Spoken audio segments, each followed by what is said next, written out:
And here we have the Mega Drive's third RPG in 9 months. Vermilion marks the very first time Suzuki's Development Division No. 2 team created a game designed specifically for a home console. It was normally an arcade game division that concentrated on 3D titles.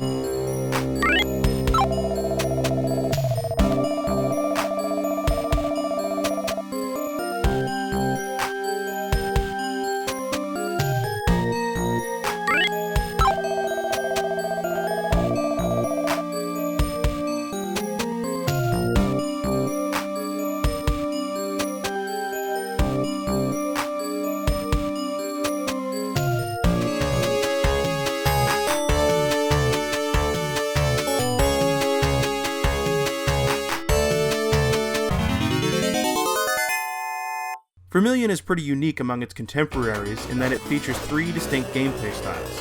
Town exploration and battles take place in a genre-standard overhead view, while world and dungeon exploration are done in a 3D interface. Notice how the graphic engine bears more than a passing resemblance to previous Mega Drive incarnations of Development Division 2 games like Super Thunderblade and Super Hang-On.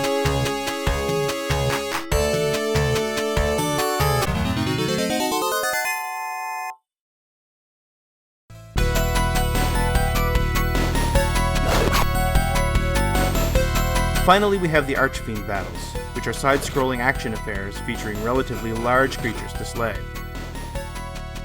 Vermilion really seems like it was designed more as a technical showcase for the Mega Drive than anything else.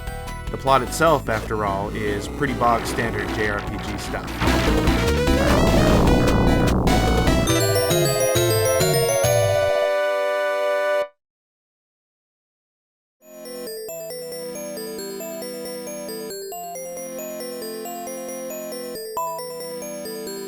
I have to admit there's something about the constantly switching playstyles that makes Vermilion seem more interesting than it actually is. Really all we have here is a standard Japanese RPG where you fight endless random battles in order to gain levels until you're strong enough to endure more random battles as you fight your way through the next challenge or dungeon. The fact that the world is presented in 3D and that the battles are fought in real time makes Vermilion stand out. This was not lost on Sega itself, as it features Sword of Vermilion heavily in its famous Genesis Does What Nintendo Don't ad campaign. If there's one major complaint I have about Vermilion, it's that the battles can be overly difficult. Random battles tend to drop your character in the center of a large group of enemies who all converge on you so fast it's hard not to take a few hits up front. Plus, your hero's attack range is frighteningly small.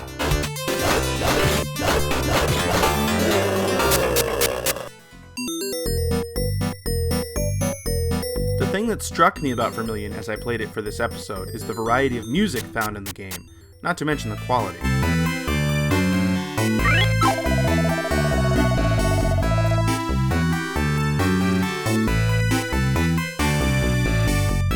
Vermilion goes beyond the genre standard for the time, where you had one music track for towns, one for world exploration, and one for dungeon exploration. There's actually a fair amount of unique stuff in here, and it's all quite good thanks to the involvement of prolific Sega composer Hiroshi Kawaguchi.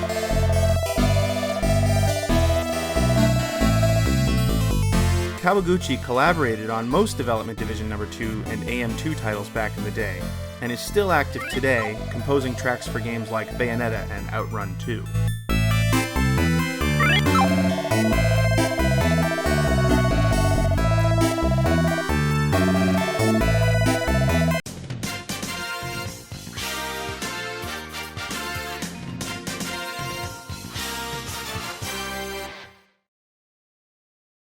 Your secrets, if you really look at yourself, you would be speechless.